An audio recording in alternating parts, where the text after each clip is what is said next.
So there are two different algebras that are commonly used to describe polarized light. There's Jones and Stokes. Jones is better for monochromatic coherent light, whereas Stokes is better for natural light because it takes into account unpolarized light as well as polarized light. Stokes believes that you need unpolarized and polarized intensity to fully characterize the polarization of light. You need one intensity parameter for the unpolarized, whereas you need three intensity parameters for the polarized.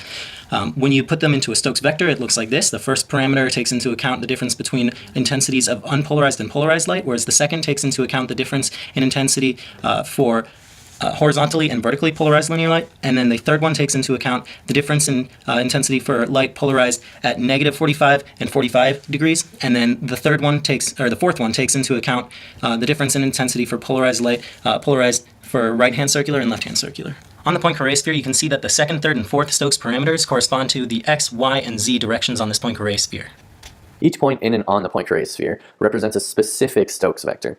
Now, on the surface of this sphere is represented fully polarized light. About this axis, we have linear polarized light, and as we rotate about the z-axis, we have a pi rotation of the major axis of the S&P polarization. Now, as we rotate about the y and z-axis, what happens is we have a one-wave phase shift between the S&P polarization states, or retardants. Here, you can see that these two orthogonal polarization states are in phase, and at this point here, you have this type of polarization, which is linear. Now, at this point here, you have this type of polarization. They're both linear, and they represent this type of motion as you move through a wave. But at this point in the middle, there's nothing. So what happens is we have an oscillation effect happening.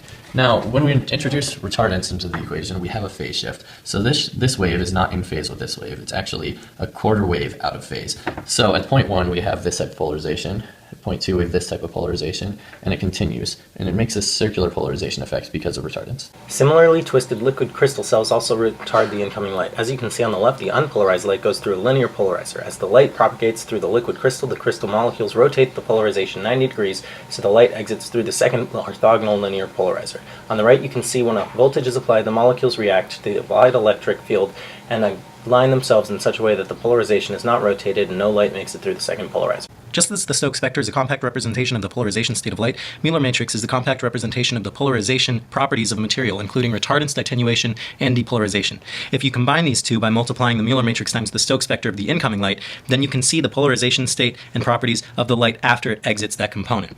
The axolight polarimeter has two linear polarizers that stay stationary on the outskirts of it, and then in between those it has two rotating linear polarizers that rotate at different speeds. This allows the polarimeter to gain knowledge of the retardance, attenuation, and depolarization properties of any optical component or sample placed in between it. It then proceeds to spit out the Mueller matrix of that component. So here you can see our liquid crystal placed between the two pieces of the polarimeter.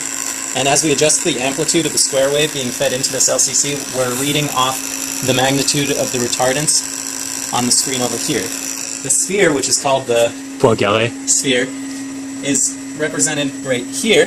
And you can see all of these different dots moving around right now as I adjust the amplitude of the square wave. So here we have a function generator, and it's feeding a square wave into this LCC, which is placed in between two cross polarizers. A laser is going through them and into this sensor. As we adjust the amplitude of the function generator, we read out the power output right here. It should vary sinusoidally with the voltage. Here's an example of what we expect our data to look like. For a liquid crystal cell, the retardance is proportional to the inverse of the voltage. In theory. In the axial polarimeter, when the retardance passes 180 degrees, the polarimeter reports the retardance magnitude decreasing, and this results in a sudden 90-degree change in retardance orientation, which shows this pattern here.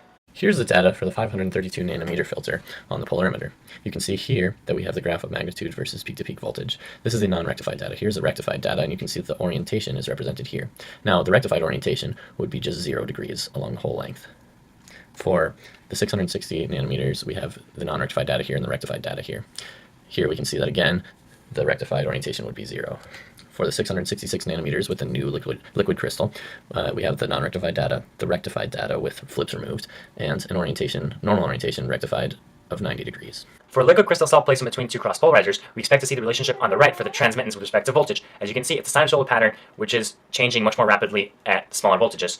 This is because the retardance, as you can see on the graph on the left, changes much more rapidly at smaller voltages as well. On the left, you see our experimental results for the first liquid crystal, plotted here, and for the second liquid crystal, plotted here. You can see that they closely resemble the theoretical curve on the right, in this region in which it goes up and then starts tapering down to the right. You can see this same shape in both of these plots. Unfortunately, when taking data, we did not take enough data for lower voltages in order to really start seeing this sinusoidal behavior.